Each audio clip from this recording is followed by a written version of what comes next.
Kalau misalnya aku punya seluruh uang di dunia dan aku bisa pilih iPhone manapun, kayaknya aku bakal tetap milih iPhone 12 mini.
Di review kali ini nggak bakal begitu technical, aku nggak bakal begitu ngebahas apa isi dari iPhone ini, tapi aku lebih ngebahas penggunaannya dalam kehidupan sehari-hari. Aku juga merasa bahwa stereotip yang ditempatkan kepada pengguna Apple, bahwa pengguna Apple tuh nggak tahu apa-apa tentang isi HP-nya, bagi diriku, itu ada benernya. Karena jujur aku cuma tahu bahwa ini A14 Bionic, dan kalau nggak salah OLED, tapi menurutku, banyak dari pengguna Apple yang aku lihat di luar sana, memang nggak begitu peduli dengan jenis prosesor apa yang ada di dalamnya, RAM-nya berapa. Asalkan handphonenya kencang dan bekerja dengan baik, kemudian bisa terintegrasi dengan barang-barang lainnya, itu udah cukup menjual dan membuat mereka memilih untuk beli iPhone. Dan menurutku, HP keluaran 3-4 tahun kebelakangan ini, itu udah bagus-bagus semua.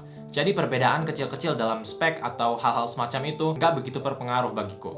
Kemudian stigma yang ditempatkan kepada pengguna barang Apple itu adalah bahwa mereka suka pamer. Dan menurut aku itu nggak sepenuhnya salah, karena bagi diriku, apapun yang aku beli dalam hidupku itu ada flex factornya juga. Hanya saja kadang-kadang sulit mengakui bahwa kita memang ada keinginan untuk pamer, yang seharusnya dalam kadar tertentu tidak apa-apa. Kalau tadi alasan jujurnya, alasan bagusnya itu karena iPhone ini mendukung pekerjaan sebagai content creator. Karena pengalamanku dengan Samsung S9 Plus ini, hasilnya memang bagus dan aku sangat suka. Tapi bagusnya itu cenderung locally, dimana aku cuma bisa merasakan bagusnya sendiri. Tapi kalau di sini, mungkin kalau dibandingin satu persatu sama Android yang flagship, mungkin bisa kalah. Tapi ketika dibagikan ke orang lain, yaitu tugasku sebagai content creator untuk membagikan hal-hal, menurutku produk dari iPhone dan iOS lebih bagus. Lalu aku juga pengen lebih intentional dalam penggunaan HP dan teknologi. Aku melihat banyak banget YouTuber minimalis yang katanya kalau misalnya mereka mau upgrade ke iPhone 12, mereka nggak bakal upgrade ke iPhone 12, 12 Pro, atau 12 Pro Max, tapi mereka bakal upgrade-nya ke iPhone 12 mini. Kalau misalnya peduli minimalisme, kenapa belinya iPhone 12 mini? Bukan beli handphone lipat atau handphone tombol-tombol. Karena minimalisme itu bukanlah tentang mempunyai sesedikit mungkin atau mempunyai barang yang paling murah. Minimalisme dalam kasus ini adalah membuat keputusan pembelian yang bisa memberikan value dan memiliki intention yang sebaik mungkin.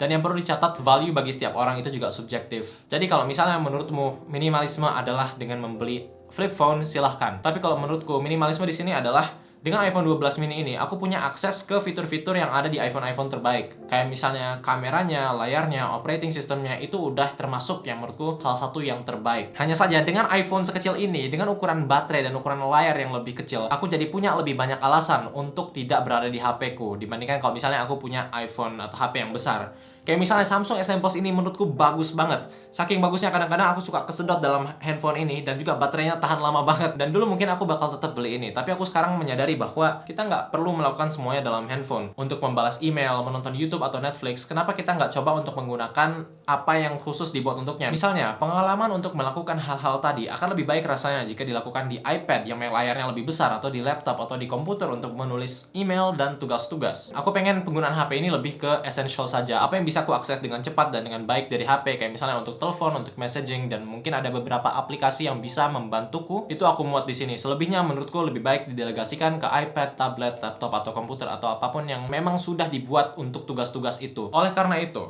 untuk saat ini, aku merasa bahwa iPhone 12 mini ini merupakan keputusan pembelian yang paling rasional dan paling baik untukku.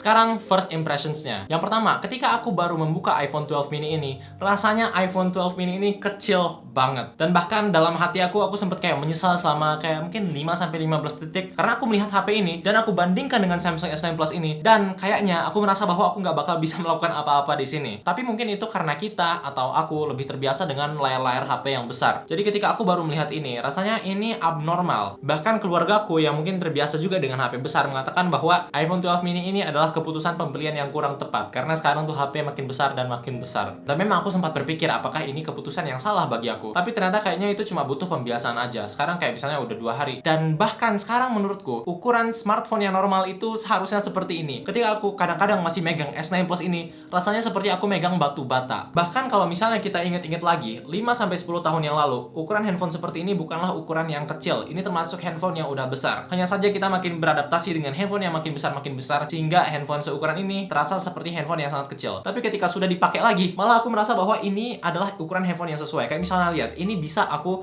peluk dengan tanganku. Dan ini memang sudah ukurannya tuh pas sekali. Kalau misalnya masuk kantong, masuk tas, masuk mana-mana, ini ringan dan tidak memakan banyak tempat. Dan kalau misalnya pakai celana yang kantongnya agak kecil dikit, ini yang jelas nggak bakal nusuk-nusuk. Kemudian entah mengapa aku juga merasa lebih nyaman dengan ini. Karena sekarang ketika aku melihat Samsung S9 Plus ini terlihat seperti TV kecil yang ada di kantongku. Tapi kalau ini, perasaanku lebih nyaman dan privasiku lebih terjaga. Dan kalau misalnya mau digunakan untuk entertainment, menurutku juga ini aman. Aku merasa bahwa layarnya pas-pas aja. Memang layarnya lebih kecil, tapi kembali ke intentional tadi. Biasanya kalau bagi aku nonton di HP itu umumnya pada keadaan yang seharusnya aku lagi nggak megang HP. Kayak misalnya aku biasanya megang HP atau nonton YouTube itu pas mau tidur. Dan idealnya itu seharusnya bukanlah suatu hal yang aku lakukan. Jadi mungkin dengan layar lebih kecil ini rasanya tidak nyaman, aku jadi lebih terdorong untuk meletakkan HP-ku. Dan kembali yang tadi, jadi lebih punya banyak alasan untuk meninggalkan dan mengurangi penggunaan HP. Kalau untuk baca buku atau baca artikel, menurutku juga nyaman-nyaman aja. Mungkin kadang-kadang memang harus agak di zoom atau dideketin dikit ke muka, tapi overall itu nggak terlalu mengganggu. Kemudian untuk mengetik di sini rasanya memang nggak biasa pada awalnya, tapi proses adaptasinya itu nggak lama dan sekarang udah kayak biasa aja ngetik di sini. Bahkan kalau misalnya kita mau ngetik dengan satu tangan itu rasanya lebih nyaman. Dan di iPhone ini juga sudah ada fitur slide to type, walaupun masih kurang optimal dalam bahasa-bahasa tertentu termasuk bahasa Indonesia. Kemudian untuk kameranya, aku rasa keputusan banyak orang dalam pindah ke iPhone itu supaya upload Instastory yang lebih bagus. Dan aku juga begitu. Entah kenapa, dibandingkan dengan Samsung S9 Plus,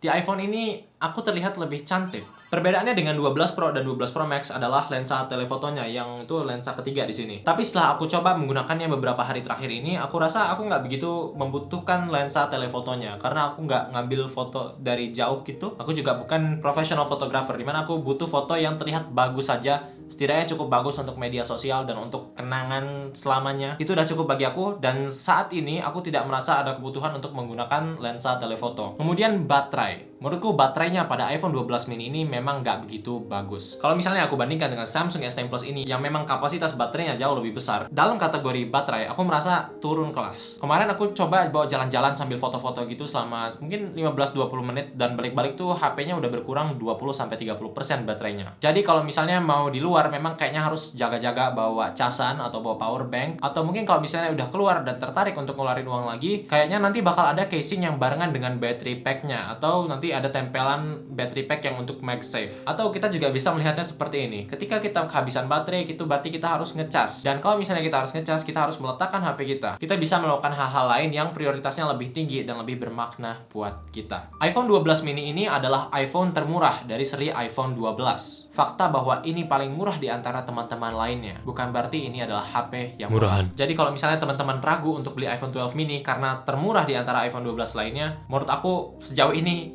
rasanya premium dan mahal banget di tanganku. Mungkin karena aku nggak kebiasa atau apapun itu, tapi pada akhirnya aku sangat bahagia dengan keputusan pembelian ini. Ini adalah unboxing dan pendapatku tentang iPhone 12 mini setelah sekian hari menggunakannya. Kalau misalnya setelah video ini teman-teman memutuskan untuk beli iPhone 12 mini dan ternyata teman-teman tidak puas, semoga teman-teman nggak datang ke video ini dan marah-marah di kolom komentar. Jadi pastikan dulu keputusan itu adalah yang terbaik untuk teman-teman. Aku sendiri merasa bahwa ini adalah masa uji coba. Mungkin apa yang kukatakan tadi ternyata tidak sesuai harapan. Menurutku kalau misalnya memang seperti itu, tidak ada salahnya bagi kita untuk detour, mencoba jalan lainnya, dan mungkin bahkan kembali ke pemahaman-pemahaman sebelumnya. Di sini bakal ada review teknologi lainnya, termasuk iPad Pro 2020. Terima kasih dan sampai jumpa di video berikutnya.